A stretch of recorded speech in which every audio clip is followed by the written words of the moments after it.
Yo, what's up, guys? Welcome back. Wanted to show you a little project I'm working on. This is the new Gilamon I just picked up recently. The big sale that was going on. Found it for a really good deal.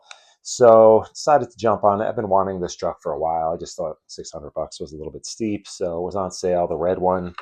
And I knew right away I wanted to make some different body panels for it, just because I wanted kind of a custom look. And there are some other ones available out there. You can pick up aluminum. I think even Axial makes aluminum.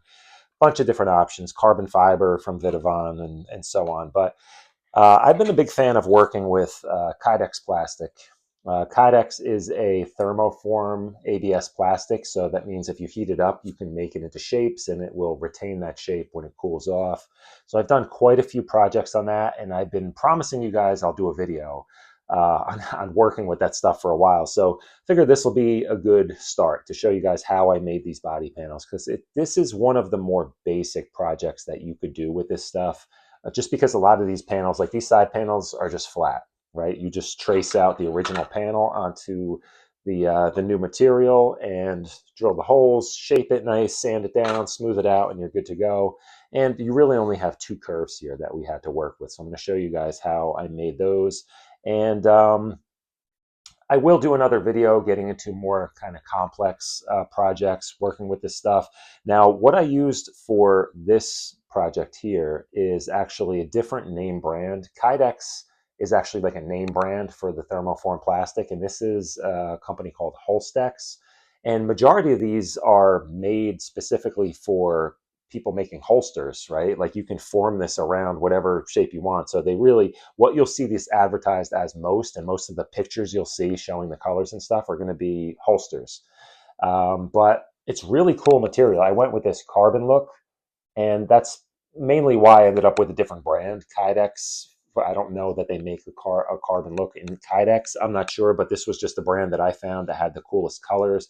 There is a crap ton of color options for this, which is another really cool feature. And you get into a lot of like different patterns. They have ones with skulls and flags and you name it. I don't know how well those hold up. I don't know how like deeply impregnated that is into the material, but I really like this textured carbon look. And you can get this, like I said, in all different colors. Really nice stuff. This is 0.080 thickness. You can get different thicknesses. Typically, I would recommend going thinner, like a 0.060 for body panels, just to kind of save on weight, and it's easier to work with. It's easier to cut for the thinner stuff. I couldn't really find any of the cool patterns or colors in the thinner material. Really, the only thing I found in that thinner 060 is black Kydex. I don't even think it was called Kydex. I think they were just selling it as black, like thermoform ABS plastic sheets. So for the most part, you're going to find the 0.080. You know what? In some ways, there's a benefit, though, especially if you're making anything that needs to have some strength to it. This is like crazy strong, this stuff.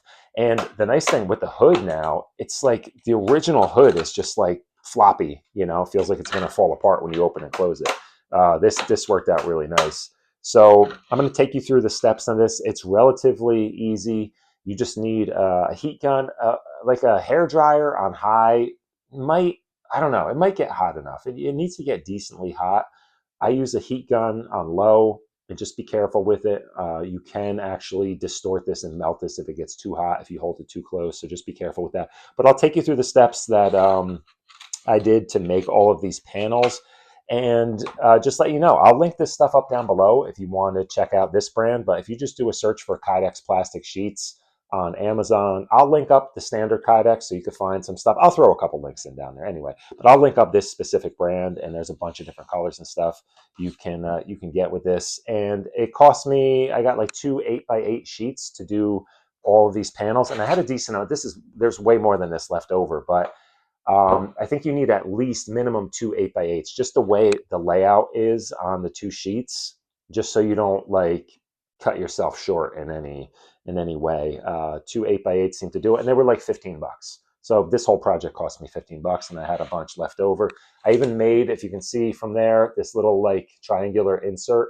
There's a little recess in the plastic piece. I just thought it kind of looked cool. Just added a little bit. I might still do like a little insert back here or here, just to kind of bring some of the color more toward the back. If you're wondering about this, this is a little diamond plate, the RC four-wheel drive 10 scale diamond plate. This is real aluminum, which is super cool. And I just kind of made a template. I'll show you this too. This is going to be in the video. I'll show you how I went about making the template and mounting this. This is just with little wire clamps. They're like P clamps front rear. So I'm gonna show you guys that too. Now you can, if you wanted, use the same material. You're not going to have enough. You would need a third sheet.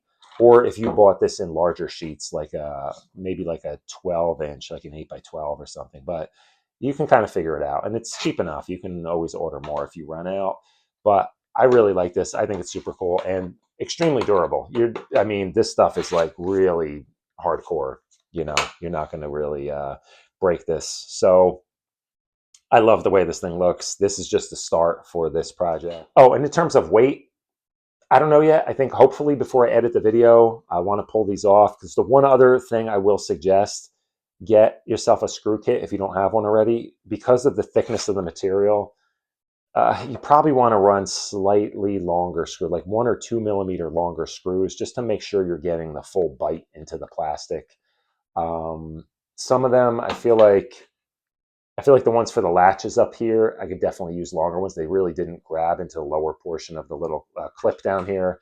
The rest of them are probably fine, but I think just running slightly longer screws is going to help. And yeah, as for the weight, it's definitely heavier. You know, I guarantee you I mean, but this weighs practically nothing. It's got to be at least double the weight of that. But ultimately, it's not a big deal, right? We're not talking about any significant weight on this thing. So let me get you guys in here. So this Carbon Effect Kydex comes with this like protective film on it. It's pretty annoying to have to peel off. None of the standard Kydex like black stuff that I've ordered in the past comes with this, but just an added little step. I mean, I guess it kind of protects it during shipping and stuff. But here's the panel I'm going to be recreating here. Man, that looks cool. It's like a little glowing edge. It's kind of cool. I'll show you the other side I did already. Yeah, it's cool. I like this. The more I look at it, the more I like it. Here, I don't know what this cutout is for, so I'm not going to include it. Maybe it would be like I really don't understand. If it was a real life full-scale car, maybe it's like a drain hole for water to, I don't know. You wouldn't be running these through deep water. I don't know. Why is this here? If anyone knows, let me know. But anyway, I'm just going to remove this panel and use it as a template. So just remember, when you're using something, especially even with the standard Kydex, how it's textured on one side and flat on the other, if you want one side to face out, if you're going to make two panels, don't make them identical, because this is going to be, then this side will be facing out. So just pay attention to that. And you know, I'm just going to lay this on here and trace around it just with a pencil. I'm going to mark the holes and everything. I'm not doing this cutout because I don't know what it's for. And then we'll cut this thing out. So it's important when you're working with a smaller piece of Kydex like this, it's important to figure out your layout, like where you can cut things, because, you know, like that is basically, that could work. It's much easier if you're going to cut a piece. It's much easier to do like a straight. You could score it with a knife and just snap it. So you got to figure out, you know, your layout here. Like that might not work because those are going to overlap. So just make sure before you go and cut something fully across that you're not, you know, kind of wasting a big piece. And of course, it just makes sense. If you have straight edges, like the bottom of this panel, perfect there. You know, I can do this straight edge right here. It's one less thing that I have to cut and worry about, because this is pretty precisely cut when you get it. So if you can retain that factory edge, it always just saves you time. Like up here, I'll retain this edge. And then again, when you're tracing your curved panels, just kind of, you know, give it a curve, make sure keep it as straight as possible, and then trace around it. So, and it's always better if you leave a little extra, you know, and you can put this back over it and then kind of trim around. But if you're super careful when you do this, you can get a pretty precise marking and then just cut it out after.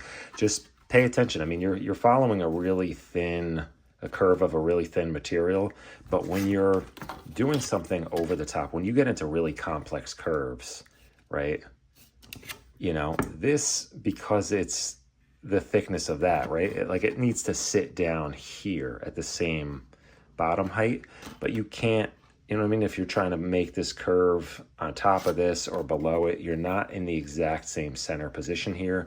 So things change a little bit with the thickness of this material. Screw holes and stuff, you know, it's tough to get it ultra precise because, again, you're using this as a mold, and you're always going to be above it or below it, not really exactly where the center line is. So, but for the most part, it doesn't have to be that precise, right? Everything I'm doing here has worked so far, but let me just mark this stuff out. And again, well, this I can flip-flop, so it doesn't matter which side I mark this on. I'm going to mark it on this side, and you know, then I'll flip it over when I'm done. And I just need to pay attention to this. I may do this first, actually. So, yep, just lining up with the edges, and I'll hold it tight. It is pretty slippery on there. We're just going to mark this.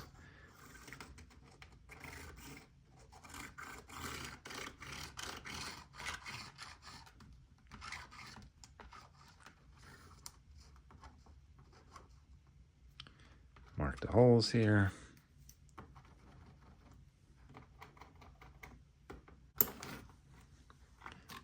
All right, there we have it. And, you know, you can see it.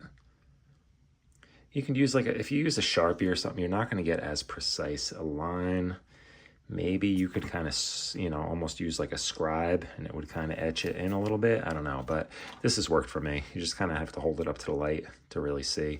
And then I'm going to cut out as much as I can with these. These are like really heavy duty shears. You can use like diagonal cutters too, but they kind of leave like a rough cut. So I'm going to carefully cut down into this, down into that, leave a little gap. You'll see. But yeah, and then I'm going to finish it up with a Dremel. All right, let's do this cut first.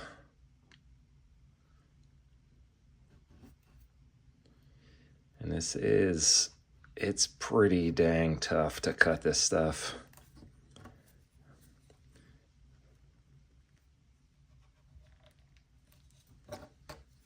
The thinner material is by far easier to cut, but haven't seen any real cool designs or patterns or textures on the thinner material, so kind of stuck with this. I mean, it works. We'll get by.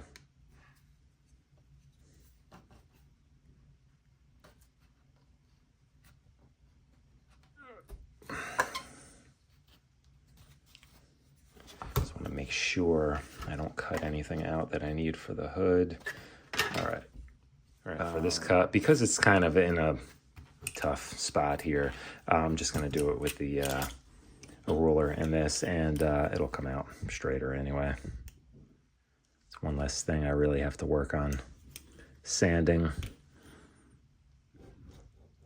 Careful with the first cut. You want that first cut to be as precise as possible because all the following cuts are going to follow that same groove.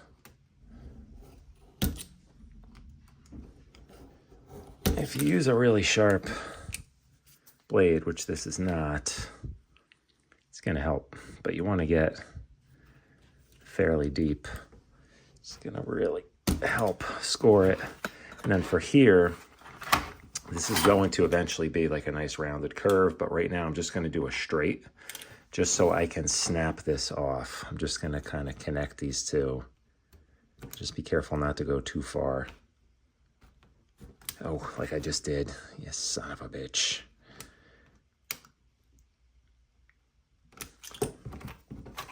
And then, like I said, snap it. And then we'll come back in here and finish this up with the Dremel, kind of like so.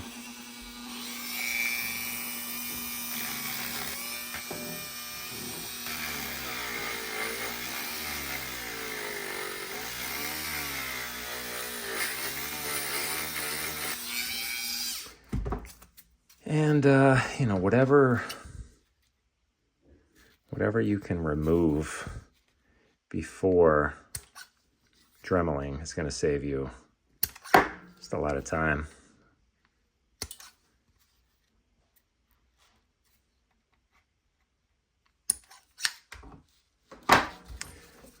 around, clean up all the corners here.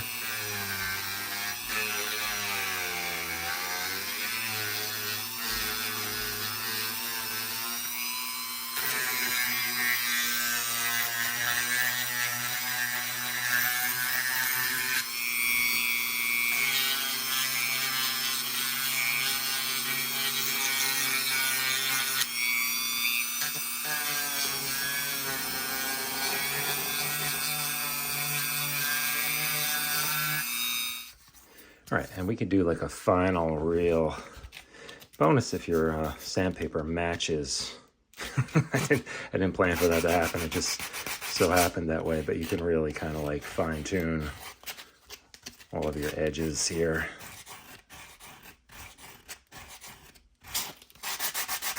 Especially like the straight edges, this is the way to go. You don't want to do it with a Dremel. It's going to come out all sorts of janky. And then the final pass, you should kind of angle this in and kind of remove. Sometimes you get like a little bit of an edge buildup. You can kind of just kind of knock that back a little bit. And this is up to you how crazy you want to go with this.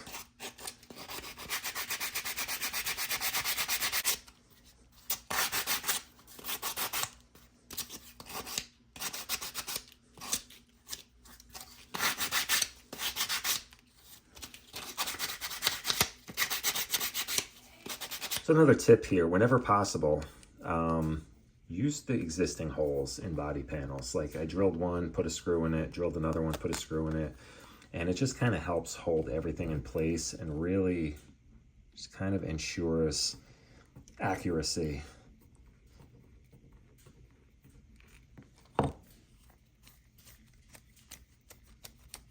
While you're doing it. So just less chance that one of the holes is going to be even slightly out of position.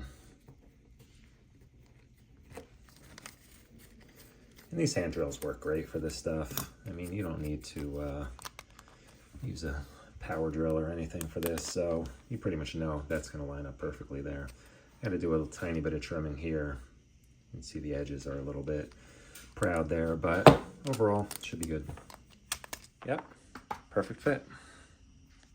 So kind of came to the conclusion, maybe a little late here, but if you mark it out on the reverse side, you could actually see it a little bit easier. So just keep that in mind. Better late than never, because this is going to be the most complicated panel. So I'm going to cut this out. I'm not going to do these holes until I think after I bend it, and then I'm going to use this as a template for those holes. So we'll see how that works out. These two I could probably do ahead of time. So let me trim this out, and I'll show you how to form this with the heat gun. Okay, so I got the shape all dremeled out here. It was a lot of Dremel work here. Little cleanup. I mean, there was purple everywhere. It got pretty messy. Did these little cutouts here all with the Dremel, and got a pretty much rough shape. It needs a little cleanup, but for now I'm going to focus on doing this curve and the other holes, get everything bolted up, and then do some final touches here. So just put a screw and a nut on each side here just to hold it in place, and you can see here the bend that I need to do. Now, I'm not too worried about overheating it to the point where it's going to damage the Lexan. I'm going to heat it from this side, and what ends up happening is the side you're heating it from expands, so you start to get a curve in the opposite direction of where you're heating it from. It'll naturally start to bend down, and then I'm just going to kind of roll it back and just kind of apply pressure along this edge here, right? So I'm just going to use my heat gun on low. Oh, you guys can see it. So heat gun on low, I'm just going to kind of go back and forth. You don't want to get too close with this. You can actually melt this stuff if it gets too hot, and especially with the regular black Kydex, you can actually, it'll get like a shiny spot if it gets too hot, so you will damage that surface. So you just got to be careful and keep like feeling it, and when you feel that it's like really hot to the touch and or it starts to bend, almost gets like a leather-like consistency, that's when it's time.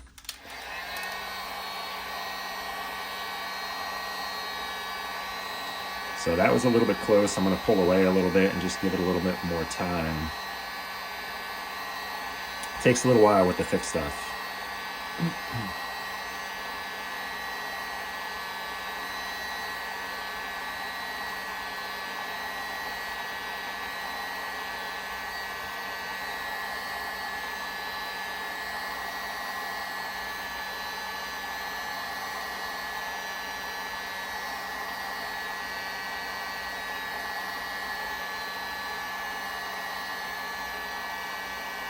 Getting there.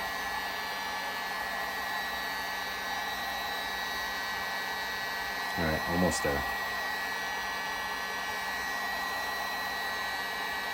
Yep. Let me get these edges a little bit. All right.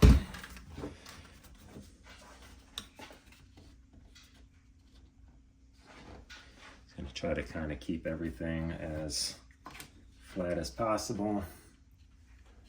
Block always helps. So you want to kind of support it as much as you can. Might actually be better to do it this way. It's the trick. This is the trick right here, is keeping it in the right position while it cools.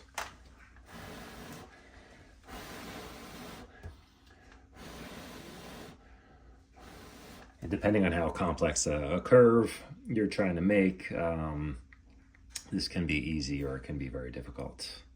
If you're doing like multiple, almost like a Z kind of shape, I've found like I can kind of clamp it between like stacked blocks and kind of get the shape you're after, put it in a vise. I mean, there's multiple different ways to do this, but it doesn't take too long to cool off. And look at that. I mean, we're pretty much there. I mean, once this is bolted on, that's gonna work nice. So now I can mark these holes. I don't even need to mark them. I'm just going to drill them out right here. So I'm kind of make sure I hold it tight. Line that up.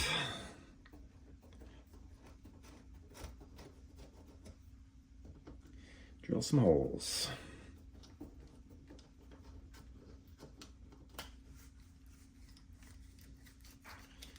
All right, I think we're ready for a final cleanup. Make sure these edges are nice and flat, and clean everything up, and we'll bolt it on. See how we did. So again, just using my block sander here wherever possible, even on these shorter straight sections here. You're just going to get a much straighter line if you're using a flat block to sand everything. And you know, straighter the lines are, the more precise everything's going to look. Pretty good. We'll go around and give a little bit of a chamfer. How do you pronounce that? You know, smooth the edge a little bit. Chamfer. I think it's a chamfer. There's an H in there. I don't think it's silent.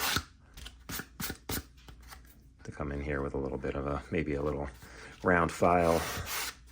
Clean that up.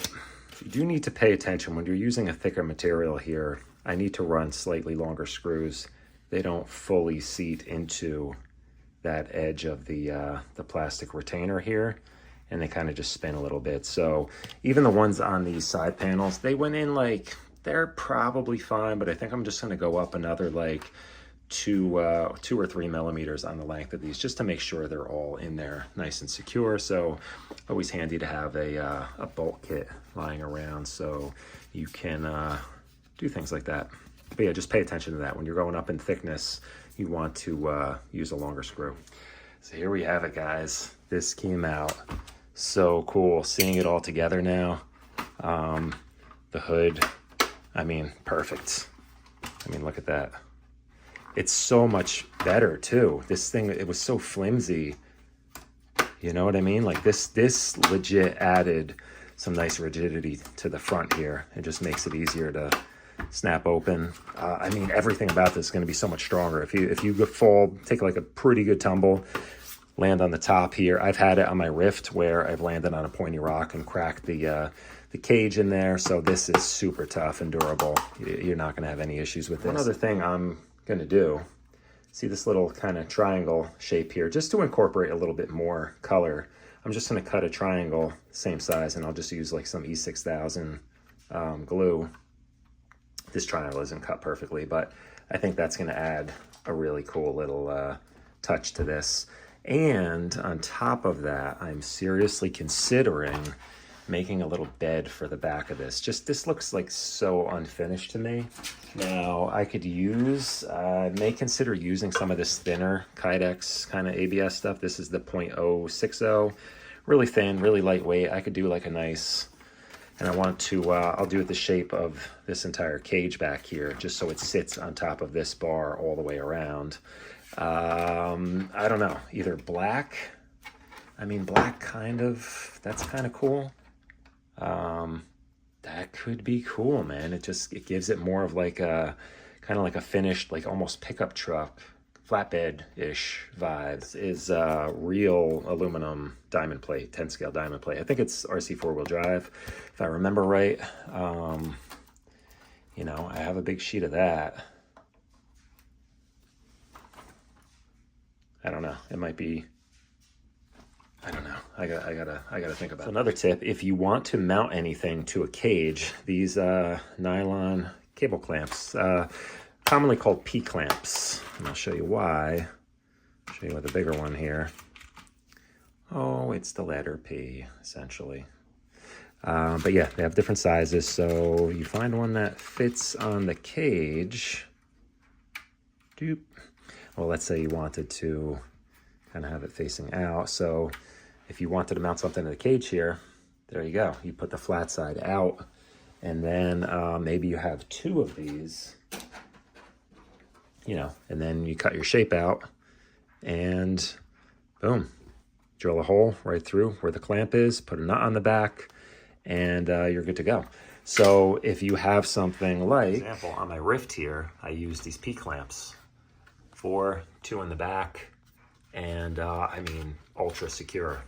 This thing has taken some really hard hits, as you can see, and it's held up great. So super easy way to mount a Kydex sheet pretty much anywhere on a cage that you want. All right, so here, as a little bonus to this video, I'm gonna try to make a little diamond plate. This is real aluminum diamond plate bed. I want it to kind of match the curve here. So we'll start out with a template. I just measured the length and then the widest width, so the overall largest size that it needs to be.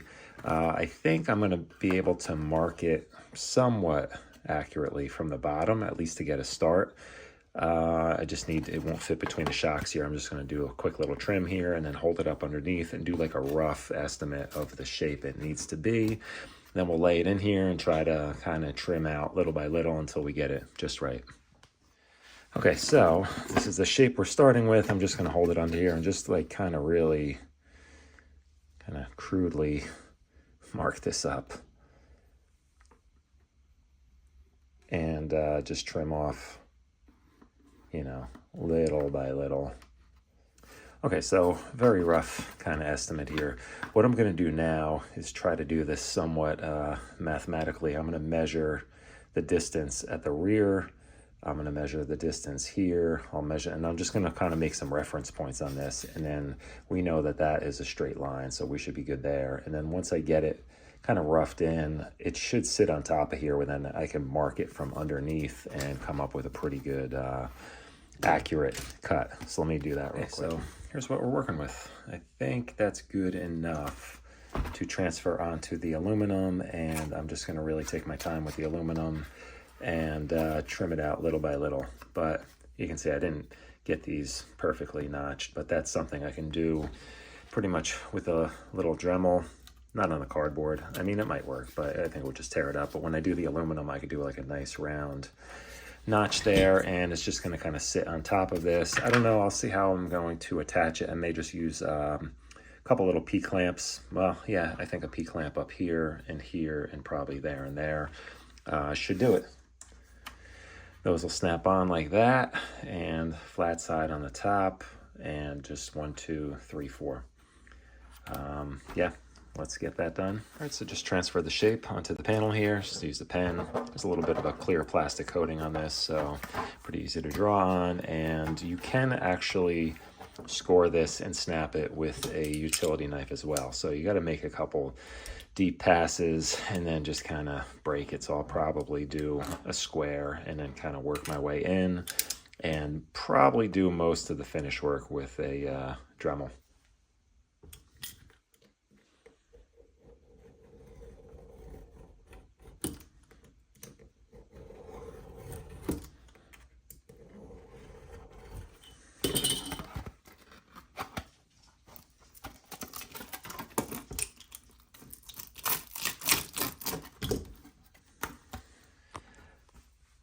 You can also trim this stuff with body scissors, which is nice. Now this is fairly easy to bend. So, okay, so here's what I came up with, kind of the final fitment here. And I even, after putting it in and out 100 times, figured out a way, if you angle this in here, right, sits right down in there. Super cool. I really like it. Now, the one problem is I kind of wish the dash here was real diamond plate. Not that it can't be done. Maybe I'll eventually make a little interior for this. Some real seats. Something like these, I think would be super cool in there. The little diamond plate. I don't know. Winter project, possibly. But really liking this, man. I think that came out really cool. So one question, if you guys know, these look like they would be like little whip antenna mounts. I mean, I don't know what else it could be. If you guys know, hit me up in the comments, let me know. It would be kind of cool. I don't know. It's not that kind of vehicle, though. No one runs like whip lights on a rock buggy that I know of. Kind of odd. And why are there two? Interesting, right? I don't know, but that could be a good mounting point. But I don't know. I'm not going to mess with them. I think I'm just going to use the P-clamps. All right, for these P-clamps, how I'm going to mark these, pretty basic. Just slide them in from the back and just mark them up from underneath. Hold everything in place. 2 here, 2 up front. Some screws, some nuts from the bottom. Good to go. See, a really cool effect here where it does have kind of like a matte finish in between. I'd say overall it's more of a satin finish. But yeah, it just feels like such a better quality hood, you know? I mean, it's really sturdy. It's crazy sturdy. You take some tumbles on this, you're pretty much guaranteed it's going to have even more protection than the thin Lexan. So those are the little inserts. And I just use E6000 glue to pop those on. I made a little, I don't know if I showed that in the video, but essentially I just took some painter's tape and I put it in there and I kind of went around with my fingernail and then with a pen just on the little edge that's in there on the recessed, and I just made a little template. Put this on the material here, and I just cut out around it and then sanded it nice and smooth. E6000, boop. Put some painter's tape on here to hold it in place while it dried, and it's good. It's good to go. This little bed I made. You can see here little clips I used to mount that up. I think it looked cool. I never really liked the way the back of this looked without anything back there. Just kind of looked unfinished to me. Yeah, I really like it. Purple was questionable at first, but I said, let me go for it and see. I'm glad I did. I really like it. So anyway, guys, stay tuned. Thanks for watching. Hopefully you enjoyed the video. Hit me up with a like, subscribe. You know the deal. Catch you in the next one. Later.